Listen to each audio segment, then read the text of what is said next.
Muy buenas tardes, estimados televidentes y radiovidentes. Hoy, 7 de abril, Día Mundial de la Salud, la Mesa Redonda retoma nuevamente el tema del enfrentamiento cubano contra el Zika, también el dengue, el chikungunya y otras enfermedades provocadas por los mosquitos Aedes. Un tema al que le hemos estado dando seguimiento en nuestro programa en las últimas semanas y al cual, por supuesto, hoy queremos seguirle aportando pues nuevas visiones, también nuevos elementos que pueden servir a nuestro pueblo y a todos los que participan en este intenso combate contra esas enfermedades en el país. Tengo el placer de que me estén acompañando esta tarde en nuestro panel la doctora Carilda Peña García, directora nacional de Vigilancia y Lucha Antivectorial del Ministerio de Salud Pública, quien ya nos ha acompañado en otras ocasiones. También está con nosotros la doctora Eliana Morales Suárez, directora nacional de Ciencia e Innovación Tecnológica del Ministerio de Salud Pública, también ha estado con nosotros en otros programas.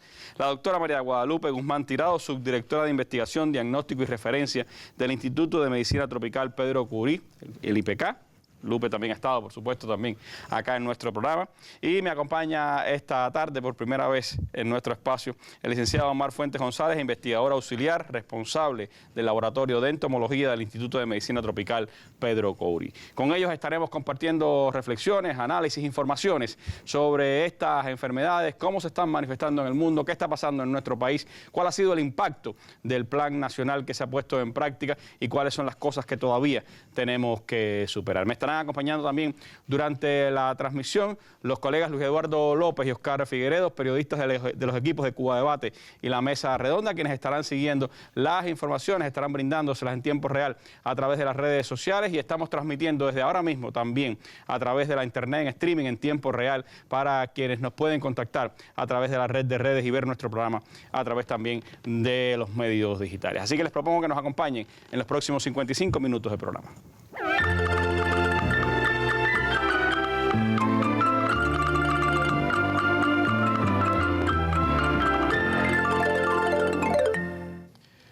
Bueno, la Organización Mundial de la Salud en el día de hoy, que aunque ha sido dedicado al tema de la diabetes en el mundo, ha estado también emitiendo varias informaciones sobre el tema del Zika. Leía hace unos minutos unas declaraciones de la directora de la Organización Panamericana de la Salud, Clarissa Etienne, quien señalaba que hasta el momento no se puede afirmar que el virus del Zika sea la causa de microcefalia en algunos de los bebés de mujeres que durante el embarazo han sido contagiados con esa enfermedad, en una información que daba a los medios de comunicación en ocasión del Día Mundial de la Salud. Recordó que en mayo del 2015 inició el continente americano un brote de este padecimiento que es transmitido por el mosquito Aedes aegypti y que actualmente afecta a muchos miembros de la OPS en la región. A partir de esas declaraciones de Clarissa, me gustaría entonces, Carilda, actualizar a nuestros televidentes y radiovidentes sobre la situación epidemiológica mundial, es decir, qué está pasando con estas enfermedades en el mundo, cómo se ha manifestado, cuáles son las regiones más afectadas. Bueno, sí, buenas tardes, Randy, a ti y a todos los televidentes que están compartiendo el espacio con nosotros hoy. Ciertamente sigue siendo complejo el panorama internacional y en la región de las Américas, con la que indudablemente tenemos una mayor relación, toda vez que estamos enclavados en esta región, ¿no?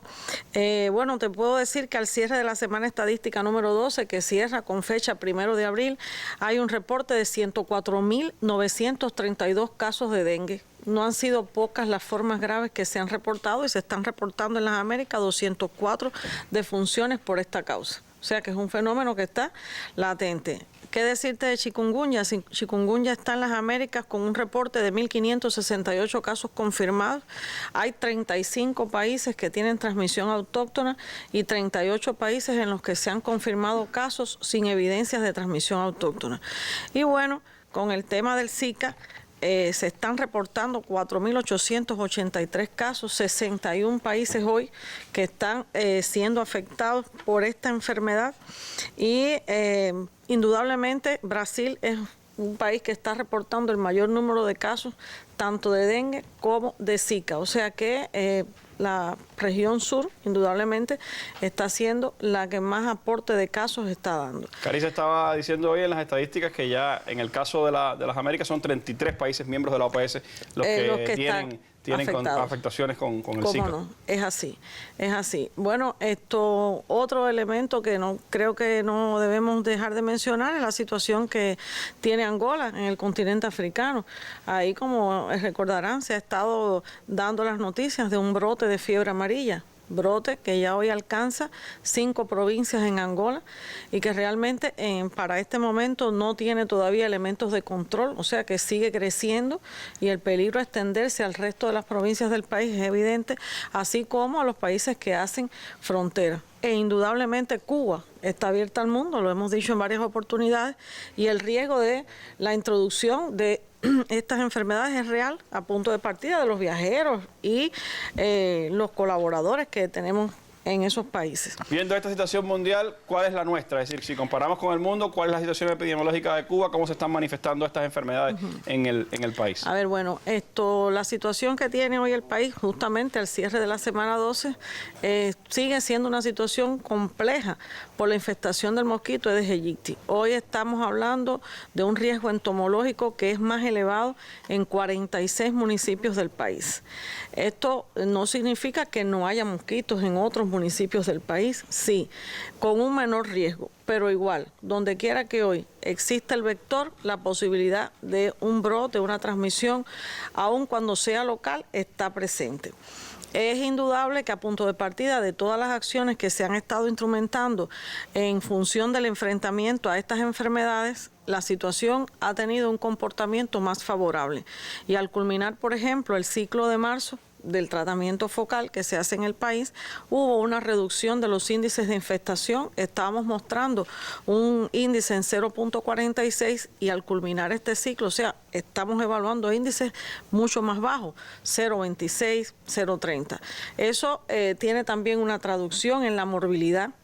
La transmisión, por ejemplo, del virus del dengue, que nos ha afectado un grupo de provincias y municipios del país, que en un momento tenía una tasa de incidencia de casos de 12.1, al culminar la semana anterior es de 3.3. Y ahí es donde realmente se convierte en un fenómeno que hay que abordar con una mayor estabilidad, que hay que abordar con una mayor efectividad, por cuanto ya van quedando un grupo de provincias que salen de este riesgo muy elevado, pero que tienen que indudablemente hacer un grupo de acciones que permitan sostener este resultado y que todo lo que se haga es en función de disminuir los índices de infestación por estos vectores. Hablo del Aedes aegypti y hablo del Aedes albopictus, que es el otro vector que también tiene capacidad para transmitir estas enfermedades a las cuales nos hemos estado haciendo referencia. Para esos datos que usted da, doctora, de la cantidad de municipios, que son mucho menos que los que hace más de un mes dábamos en esta mesa redonda, y también esa disminución de la incidencia del dengue, que es la más extendida de esas enfermedades dentro de nuestro país, indica entonces que ha tenido efectividad ese Plan Nacional de Enfrentamiento. ¿Cómo no? El plan ha tenido y de hecho tiene una evolución favorable. Recordar que se hizo la presentación del plan aquí justamente con un grupo de componentes que se evaluaron, 6 componentes. Luego se insertó un componente de investigación que vamos a hacer referencia hoy. La doctora Eliana hará referencia a todas estas cuestiones y en todas, un grupo alrededor de 68 medidas que se proyectaron han tenido un comportamiento favorable. No podemos dejar de mencionar que todavía persisten deficiencias. Hoy la calidad del tratamiento focal es el punto álgido sobre el cual estamos trabajando las autoridades del Ministerio de Salud Pública y todos los sectores que están inmersos en esta tarea. Hoy todavía nos quedan un grupo de cuestiones negativas en el orden de lo que se está realizando en el tratamiento adulticida, o sea, la fumigación, que ha sido un elemento muy positivo dentro de este plan. Hay cuestiones relacionadas con el saneamiento ambiental, fundamentalmente en las manzanas de alto riesgo epidemiológico y entomológico. Es una de las cuestiones que no ha avanzado con la celeridad requerida. La higienización de las ciudades y pueblos. No, higienización de ciudades, pueblos, y esto en el interior de las viviendas, que tiene una traducción con una importancia mayor para poder realmente tener el control de la transmisión del dengue. Fíjate que al concluir este ciclo sigue siendo el depósito para acumular agua el que aporta la mayor focalidad.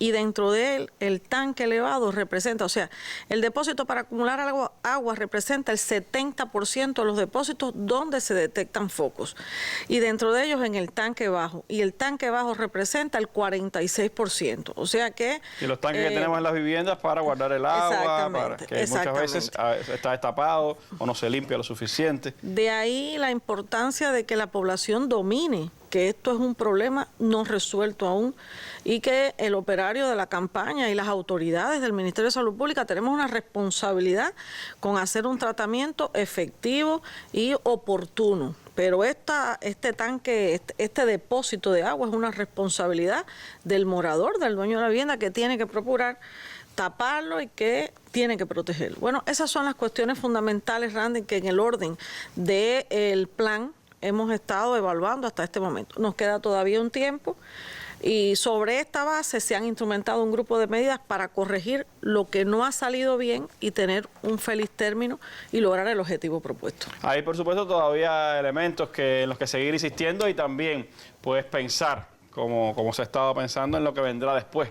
El plan intensivo tiene un fin y habrá que empezar entonces otras etapas de trabajo dentro del país, pero de eso podremos tener más elementos hacia adelante. Yo les propongo ver ahora un reporte que hemos recibido desde la Isla de la Juventud sobre cómo se está combatiendo allí al mosquito y también, por supuesto, enfrentando la posibilidad de estas enfermedades. Así comienza un día cualquiera en esta brigada de operarios de la lucha antivectorial involucrados en el saneamiento de las 103 manzanas de alto riesgo existentes en el municipio especial. Cortar la transmisión y bajar la focalidad son los objetivos principales de esta etapa. En la Isla de la Juventud, cuando inició la actual ofensiva, el índice de infestación era de 0.67, entre los más elevados del país. Hoy es de 0.11, todavía lejano de lo que se exige a nivel nacional.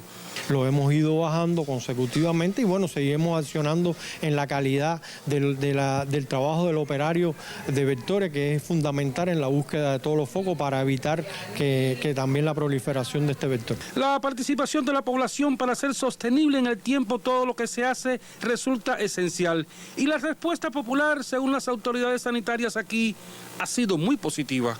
Los moradores conocen el día que se fumiga, el momento en que se va a fumigar y han apoyado, igual que los centros laborales, en que se haga el trabajo con la calidad requerida y eso ha ido disminuyendo. El índice de casa cerrada también nuestro ha estado por debajo, o sea, es un indicador que lo mantenemos bastante estable y hemos logrado llegar a la totalidad de todas las viviendas y locales del territorio. Aunque la fumigación intra y extradomiciliaria son las acciones más visibles, no son las únicas que se realizan.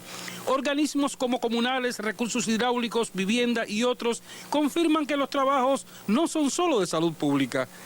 Otra de las acciones extraordinarias y sin precedentes es el saneamiento de los tanques elevados de difícil acceso, con la cooperación de fuerzas especiales del Ministerio del Interior. Una tarea riesgosa, pero necesaria.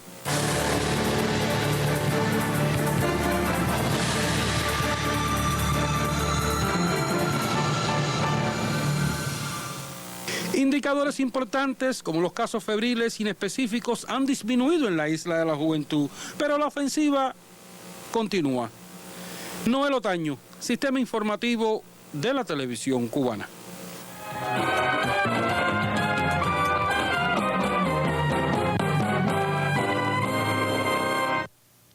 Bueno, sin duda es una batalla que involucra a muchos factores de nuestra sociedad y a muchos factores de nuestras instituciones de salud. Una de nuestras más prestigiosas instituciones con un largo historial y un reconocimiento amplio en el combate contra el dengue y otras enfermedades tropicales es el Instituto Pedro Curí, la doctora María Guadalupe, quien ha estado con nosotros en otras ocasiones y que es una de nuestras más reconocidas especialistas en estos temas, nos acompaña esta tarde. Y me gustaría, María Guadalupe, hablar primero un poco de estas enfermedades. Recordábamos en mesas anteriores, por supuesto, las manifestaciones que tienen estas enfermedades, pero vista la presencia ya, por ejemplo, del Zika, en algún momento cuando comenzábamos estas mesas todavía no lo teníamos en nuestro territorio. ¿Qué importancia, en su opinión, tiene el combate contra estas enfermedades o qué peligro representa la presencia de estas enfermedades combinadas dentro del país? ¿Y qué consejo usted le da a la población, también a los médicos que nos pueden estar viendo, los médicos de la familia sobre todo, en cómo detectar una u otra enfermedad? ¿Qué puede diferenciar la detección, por ejemplo, del Zika con el dengue o con el chikungunya? ¿Qué consejo dar en ese caso? Sí, Randy, buenas noches y buenas noches a la teleaudiencia. Yo quisiera, antes de entrar en ese punto, porque estamos hablando Zika, chikungunya y dengue, y siempre me gusta que todos nos situemos. Estamos hablando de varios virus. Realmente uno dice 3, pero son 6 virus. Recordar que dengue tiene 4 virus. Lo que pasa es que todos decimos dengue, la primera yo, pero son 4. ¿Son Zika, 4 tipos de dengue? Sí, pero afortunadamente nada más que tenemos un chikungunya y un Zika. Yeah. No sé qué haríamos si tuviéramos más. Pero estamos hablando de arbovirus, porque hay que entender la concepción. Son virus transmitidos por artrópodos que se alimentan de sangre. En este caso hay muchos más virus, está fiebre amarilla, virus del Nilo Occidental, pero vamos a hablar de estos 4. Estos virus se mantienen, tienen 2 ciclos, uno selvático, pero el que epidemiológicamente tiene importancia es el ciclo urbano. Es decir, se mantiene en un ciclo mosquito, hombre, mosquito. Así se mantiene el virus circulando en las ciudades, en las zonas periféricas, etc. En general, los arbovirus, porque hay que tomarlo como grupo, pueden producir desde fiebre con rash, pueden producir cuadros encefálicos, pueden producir fiebres hemorrágicas y algunos producen las 3 cosas, en mayor o en menor proporción, como ejemplo dengue. Si en relación a la vía de transmisión, la más importante es Aedes aegypti. Por eso toda la acción de luchar contra los criaderos y el Aedes. Pero en el caso de Zika, que realmente es un virus viejo conocido, pero en un momento totalmente diferente. Yo digo que hoy es la vedette, pero porque salió al escenario, porque realmente ha estado hasta los años 2000 muy localizado y con poca transmisión. Y Zika, de hecho, lo planteabas al inicio, se está planteando cada día se plantean evidencias de su asociación con la transmisión de la madre al feto y la afectación de este como tal, o la transmisión sexual, que ya hay reportes en países que no tienen transmisión de Zika, pero tienen casos de Zika. Ahora, una recomendación. Sé que en las otras mesas se ha hablado de la clínica, etcétera, etcétera, pero hay que pensar, primero uno puede pensar que estas infecciones son muy parecidas, entre comillas, y es verdad que lo son. Pero muy parecidas no quiere decir que sean iguales. Y ahí es donde se marca la diferencia. El país está enfrascado en una fuerte campaña, no solamente de saneamiento, no solamente de acción contra el corrupción, sino de búsqueda de posibles casos, de casos clínicos, ya sea dengue, chikungunya o Zika. Sin embargo, tenemos que decir que si vamos a buscar Zika, es fundamental buscar el rash. Predomina el rash sobre la fiebre. La fiebre generalmente es muy corta, puede ser una febrícula, y la conjuntivitis, que generalmente acompaña estos casos, una conjuntivitis no purulenta, sin pus, o puede ser ojo rojo. Pero busquemos el rash. No pensemos, lo que más distingue al Zika. Es lo que más distingue al Zika y es lo que se ha visto en los países que ya están reportando. Incluso el paciente acude por rash al médico. Entonces hay que pensar, si nos vamos a chikungunya es otra cosa. Nosotros en estos momentos con 3 entidades que no tenemos en el país, bueno, con excepción de la transmisión de dengue que está disminuyendo, hay que tener mente amplia y hay que tener conocimiento. Chikungunya es otro aspecto. En chikungunya la fiebre es muy elevada, todo lo contrario. Con muchos dolores articulares, la persona, de hecho el nombre es aquel que se encorva. Se encorva. Porque los dolores son muy intensos, puede haber inflamación generalmente de ambas manos, de los tobillos, ambos. Y el dengue, que nuestro pueblo se ha enfrentado a él y lo conoce bastante, en el dengue hay fiebre, hay dolores musculares, hay dolores articulares, puede haber rash, pueden haber petequias, algún sangramiento de las encías, de la nariz. Pero mi mensaje es: no pensemos solo en la fiebre, pensemos en el rash, porque no podemos olvidarnos del rash, que es lo distintivo en el comienzo del Zika. Ahora, mencionabas los peligros de la transmisión.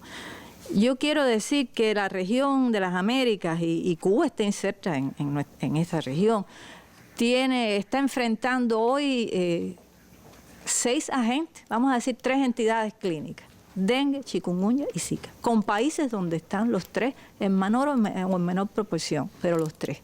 Y eso hay que entender la connotación, el peligro a los que Cuba también se enfrenta si se introduce chikungunya o se introduce Zika. Zika es un virus y chikungunya a lo cual la población cubana nunca se ha infectado.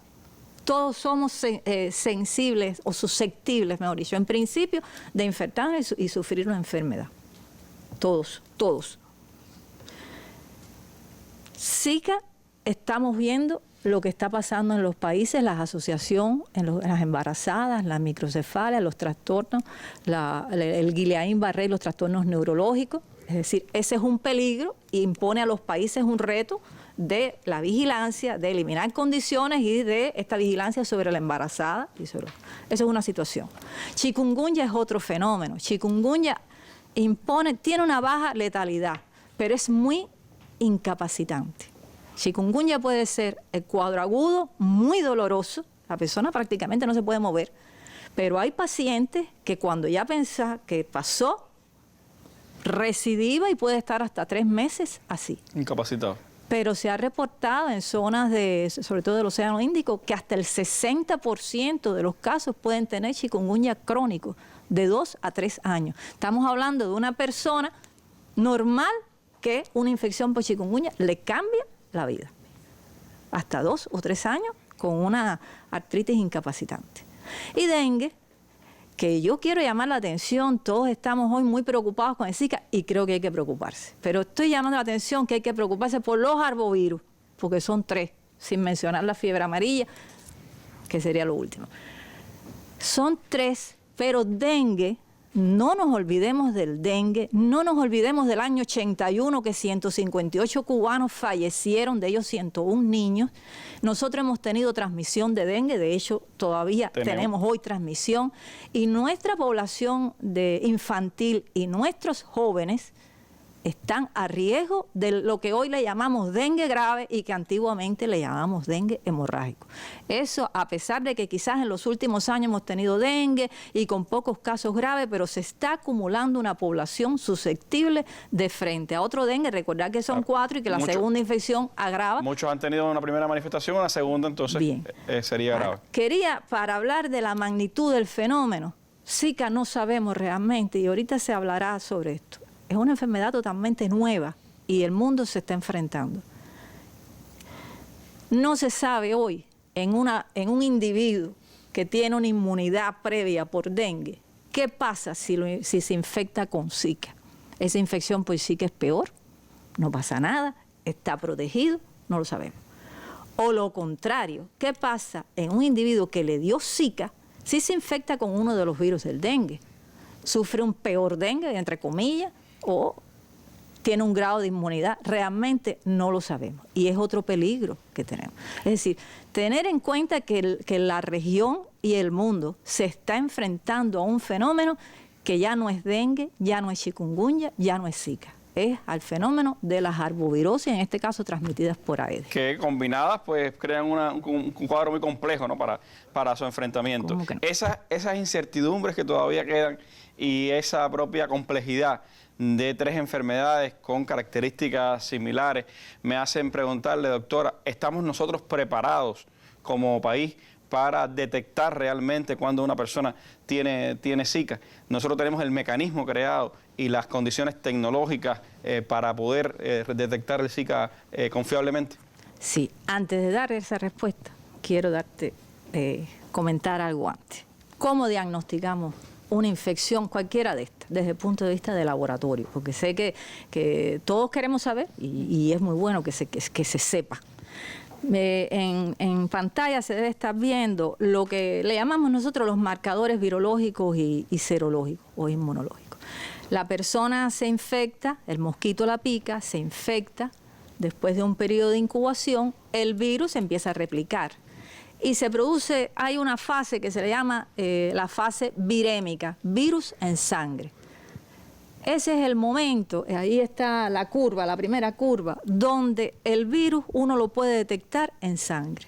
Ahora, eso que es un esquema, no es igual si fuera dengue, no es igual si es Zika, no es igual si es chikungunya.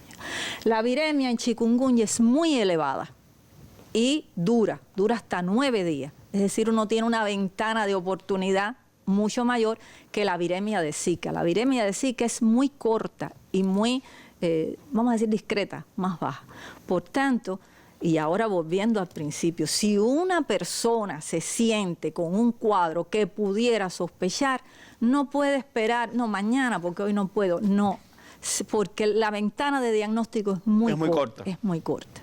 Y mientras más rápido se acuda al médico, mejor. Exactamente, para el diagnóstico. Y dengue es intermedia. Después, entonces, en ese momento nosotros podemos hacer el diagnóstico de encontrar el virus como tal. Y después tenemos la segunda fase, cuando ya el individuo es capaz de desarrollar la inmunidad humoral, en este caso los anticuerpos IgM, que yo sé que la población sabe, no me hicieron la IgM, en el caso de dengue. Bueno, la IgM es una inmunoglobulina que lo que te marca es una infección reciente. Cuando uno la detecta, tú dices, tienes una infección reciente por el agente. En este caso es otro de los retos que hay que investigar. Los virus dengue y chikungunya son de la misma familia. Vamos a decir que son primos y tienen su relación. Y eso hace que desde el punto de vista del diagnóstico serológico es un reto, porque ahora yo pude estar enferma de dengue y me haces el estudio de IgM de Zika y puede que me dé positivo, porque ellos cruzan, o viceversa. Y eso es un reto hoy para toda la región de las Américas, porque es un virus al cual realmente no teníamos herramientas. No obstante, ya ahora entrando en Cuba. Cuba, desde los años 70, tiene diagnóstico de dengue y se hace y lo desarrollaba el Instituto Nacional de Higiene. Lógicamente, desde los años 70 acá, hemos fortalecido este diagnóstico y la vigilancia, no solamente internamente, sino las herramientas mundiales. El año 97, se recordarán que tuvimos una epidemia de dengue 2 en Santiago, marcó desde el punto de vista del diagnóstico y la vigilancia en nuestro país un cambio. Se estableció a partir de ese momento la red de laboratorios serológica de dengue, que comenzó en Santiago, La Habana y posteriormente se fue extendiendo a todo el país. Hoy nuestro país tiene más de 30 laboratorios en las provincias y algunas provincias tienen municipios como es La Habana, que tiene varios municipios con diagnóstico serológico. En este caso se estudia la IgM de dengue mediante un estuche cubano desarrollado por el Centro de Inmunoensayo.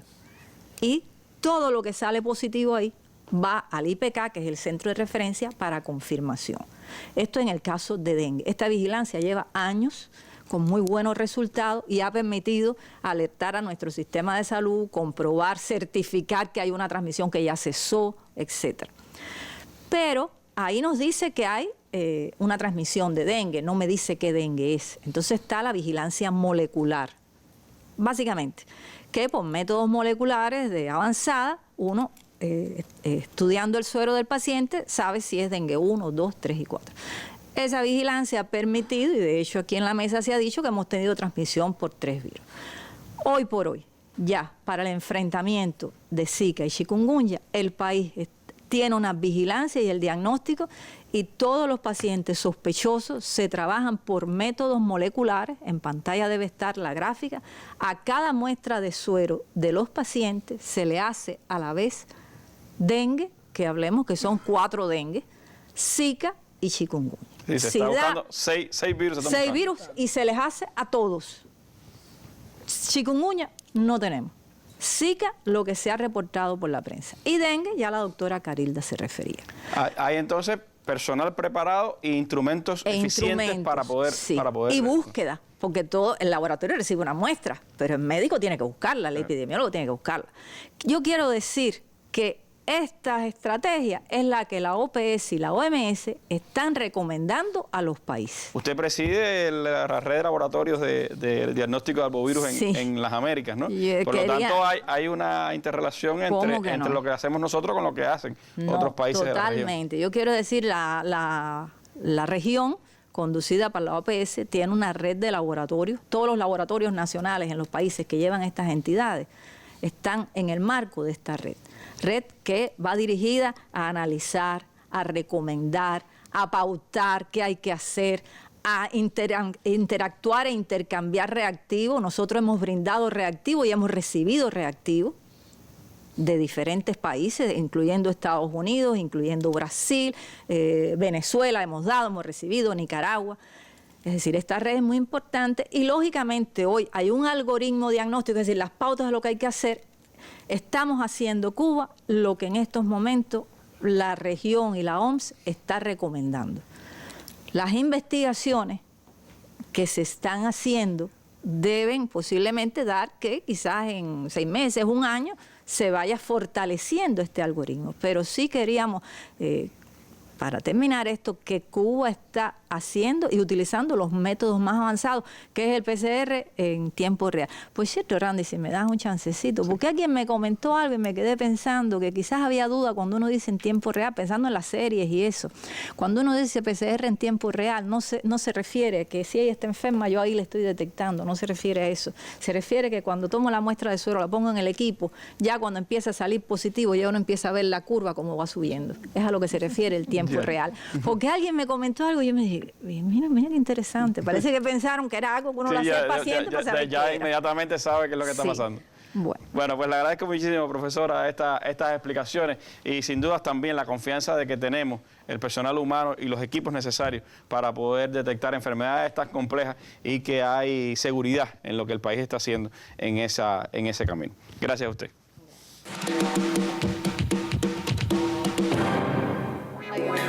Este viernes, en la Mesa Redonda, en persona, Piero Gleijeses habla de Jorge Risquet. Y el hombre que ejecutó la diplomacia de parte de Fidel, bajo Fidel y Raúl, fue Risquet. Y lo hizo a la mil maravillas. Fidel no hubiera podido escoger mejor persona para Angola de lo que escogió Risquet. Desde la memoria del más prestigioso y reconocido historiador del conflicto del sur de África, emergen la personalidad y los méritos de Jorge Risquet Valdés, quien comandara en 1965 el llamado Segundo Frente del Che en el Congo y actuara durante largos años como el representante de Cuba ante los pueblos africanos y sus líderes. Verdaderamente le tengo una deuda, una de las tantas deudas que tengo con Risquet. Y yo, al comienzo, Risquet me decía, bueno, aquí no hace falta un documento, usted puede decir que lo dije yo. Él decía, pero comandante, nadie le cree a ustedes en Estados Unidos, yo vivo en Estados Unidos. Si yo diga que lo dijo Risquet, la gente se va a reír. Me hace falta el documento.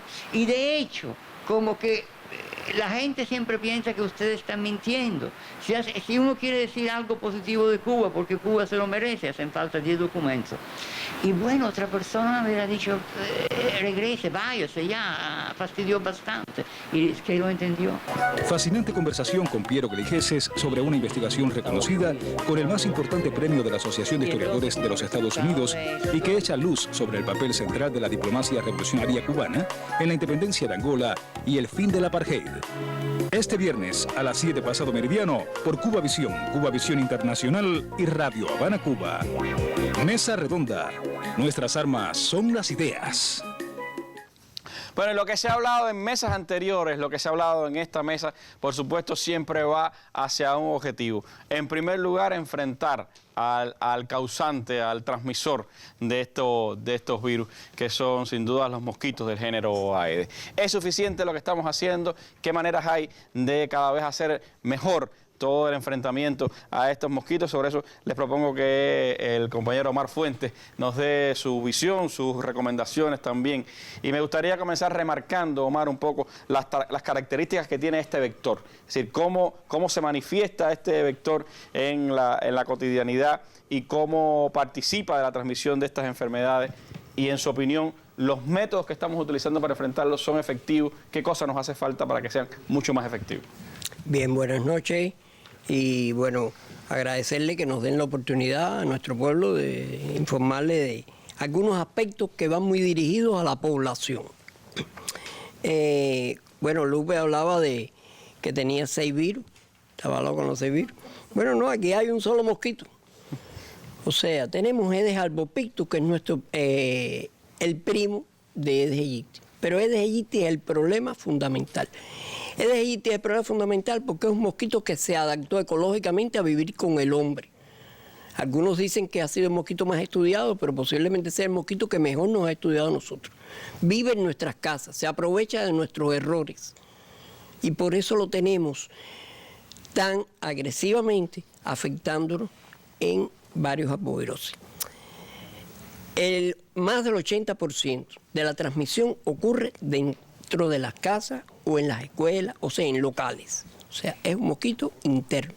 Por lo tanto, las acciones que se deben hacer es precisamente en los interiores de los locales. Y bueno, que hiciera en pantalla que pudiera salir, ¿no?, el ciclo de vida, que mucha gente lo conoce, pero queremos explicar las características de este vector y cómo podemos utilizarlo para combatirlo. Mire, acuérdense que los huevos, él no los pone en el agua, los pone en las paredes de los recipientes. Por eso es el famoso cepillado, que después vamos a hablar más adelante. Ese cepillado que mucha gente cuestiona. Ese cepillado es el necesario para destruir o eliminar la posibilidad de que nazcan ellos. Después vienen, bueno, los estadios larvales, que son estadios acuáticos y que por lo tanto son los más fáciles a destruir, tanto por las actividades del focal como por las actividades de los mismos moradores de las viviendas. Si hacemos el trabajo bien hecho aquí, estamos ganando una gran parte de la batalla. Porque ya al final, cuando nace el adulto, que es el de ahí arriba, ¿verdad?, ahí empiezan los problemas.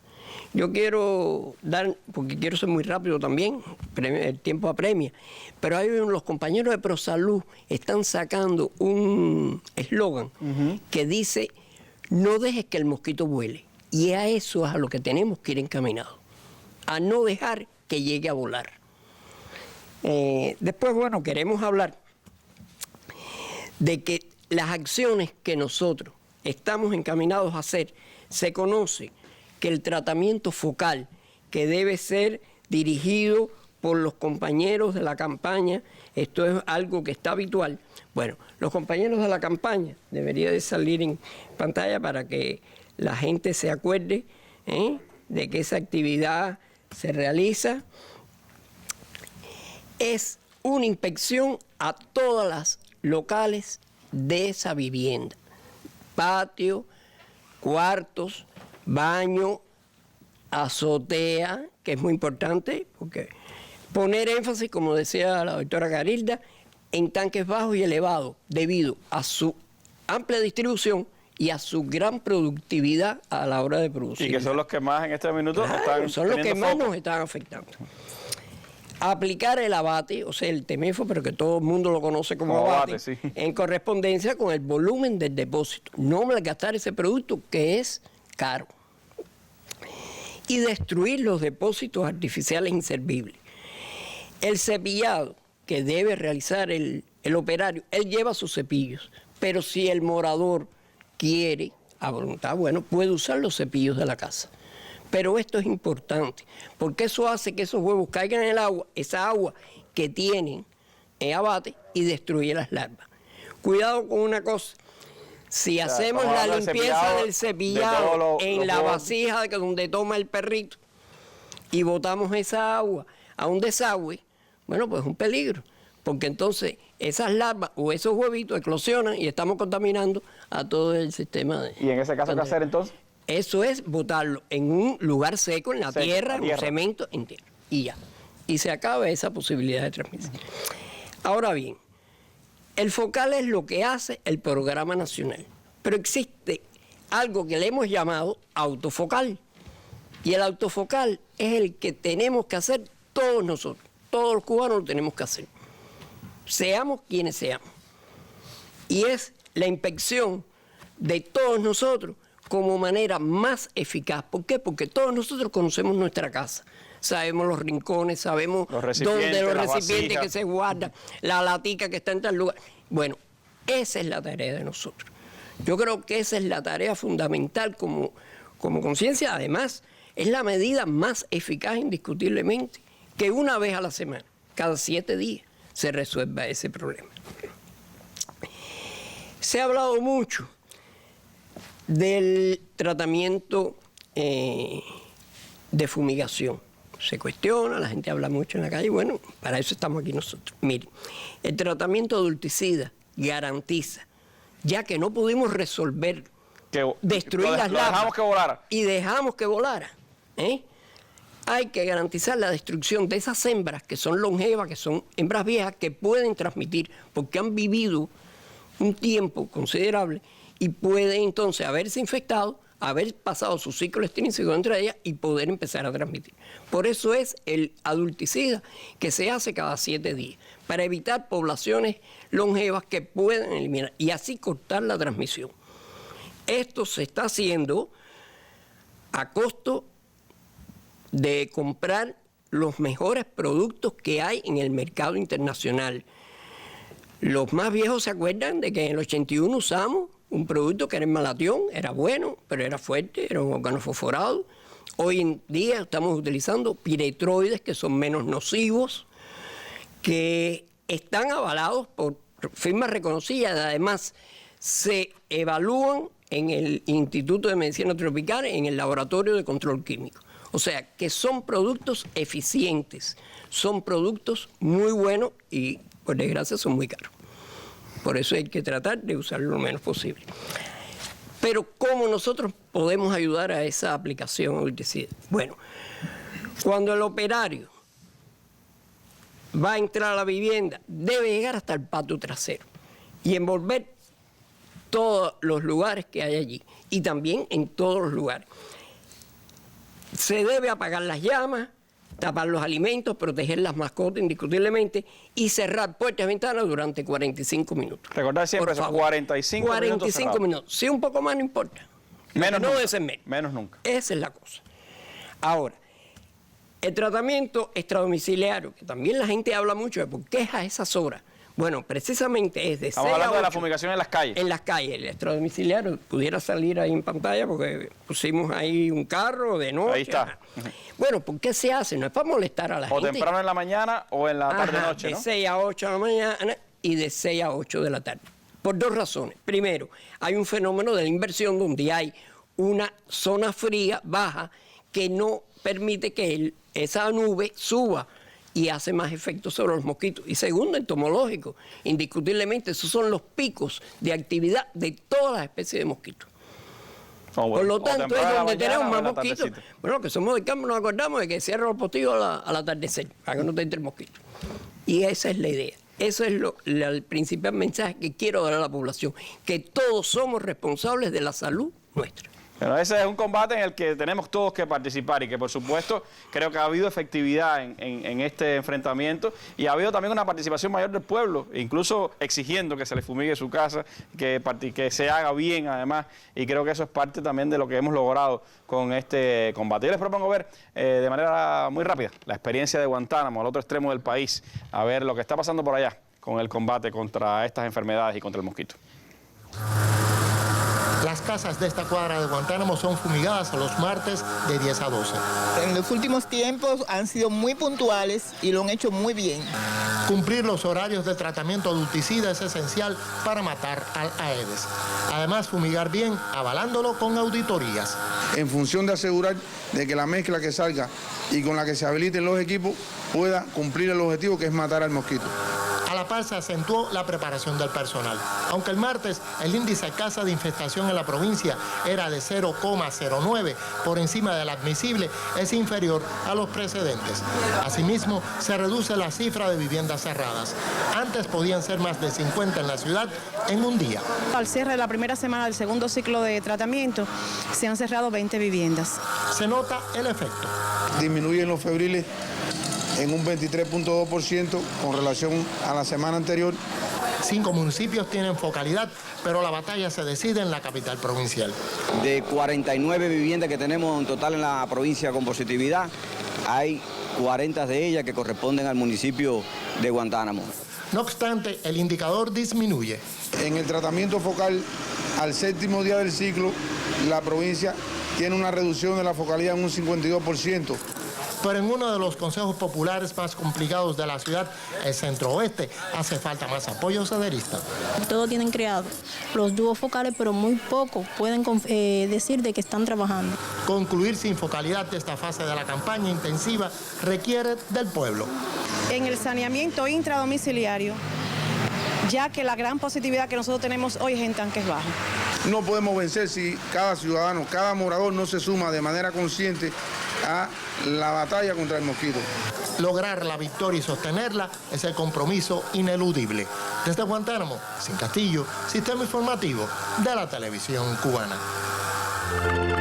Bueno, y sin dudas este es un tema que, por supuesto, debe y está causando también mucha preocupación en los científicos y en cómo buscarle pues métodos mejores para la detección y también para el enfrentamiento a estas enfermedades. Hablábamos de las declaraciones de Carissa hace unas horas diciendo que todavía no hay una vinculación efectiva entre los casos de microcefalia y el Zika, pero a la vez la revista The Lancet decía hace unos días en una investigación que sí había vínculos entre el Zika y el síndrome de Guillain-Barré. Entonces, sobre eso me gustaría hablar un poco, Iliana. ¿Qué está pasando con la investigación en nuestro país? ¿Se ha incorporado al Plan Nacional de Enfrentamiento a estas enfermedades? ¿Cómo estamos investigando? ¿Hacia dónde están encaminando las investigaciones en el país frente a un fenómeno como el Zika?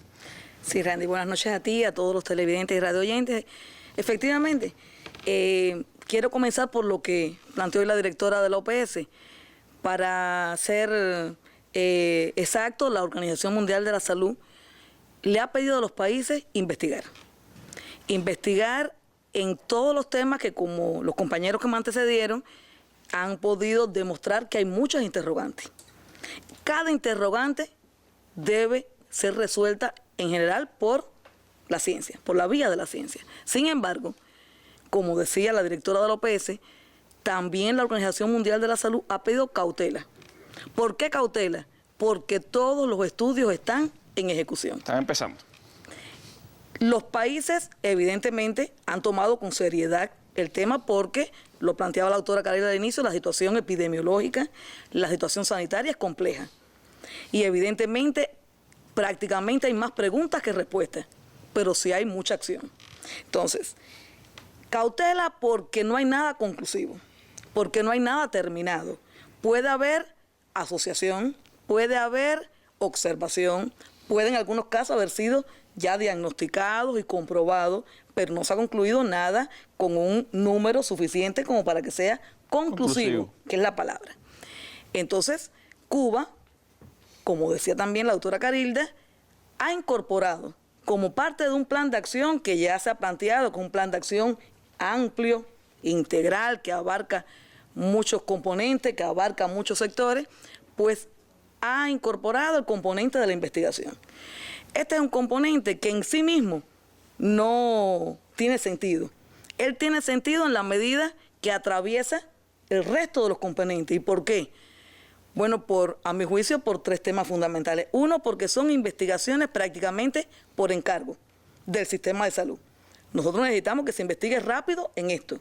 Necesitamos que se investigue rápido en el tema entomológico, en el tema de mejorar o perfeccionar todo el diagnóstico. No es una ciencia a largo plazo, es una ciencia que necesita urgencia. Y el otro tema es que no es el tipo de investigación quizás clásica que es para un proyecto de 3 años, de 5 años.